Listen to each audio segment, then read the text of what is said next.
নিখুঁত ছক করতে পারদর্শী, অতীতের একাধিক খুন বোমাবাজির ঘটনার মাস্টারমাইন্ড, তার বিরুদ্ধে একাধিক মামলাও রয়েছে। তবে দীর্ঘদিন আন্ডারগ্রাউন্ড ছিলেন, এখন তাকে অধিকাংশ সময় দেখা যেত জেলার বিভিন্ন প্রান্তের মন্দিরে মন্দিরে। মালদহের দুলাল সরকার খুনের ঘটনার অতীতের সেই মাস্টারমাইন্ড স্বপন শর্মার যোগ পেল পুলিশ। এমনকি ইতিমধ্যে পুলিশ তাকে গ্রেপ্তার করেছে। খুনের ঘটনায় 5 জনকে আগেই পুলিশ গ্রেপ্তার করেছিল। তাদের জিজ্ঞাসাবাদ ও মোবাইল ফোনের সূত্র ধরে পুলিশ তাকে গ্রেপ্তার করেছে।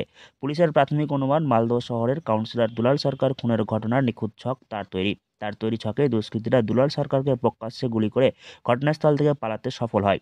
যদিও তার আইনজীবীর দাবি, আগে গ্রেপ্তার হওয়া অভিযুক্তদের বয়ানের ভিত্তিতে পুলিশ তাকে গ্রেপ্তার করেছে। ঠিক কী কারণে পুলিশ স্বপন শর্মাকে গ্রেপ্তার করেছে এখনও জানা যায়নি।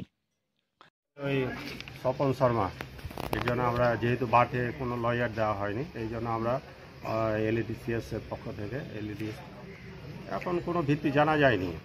শুধু এই যাদেরকে পিসিতে নেওয়া হয়েছিল তাদের স্টেটমেন্ট থেকে, তাদের স্টেটমেন্টের উপর বেস করে এদেরকে অ্যারেস্ট করা হয়েছে। দুজন স্বপন শর্মাকে মাস্টারমাইন্ড বলা হচ্ছে।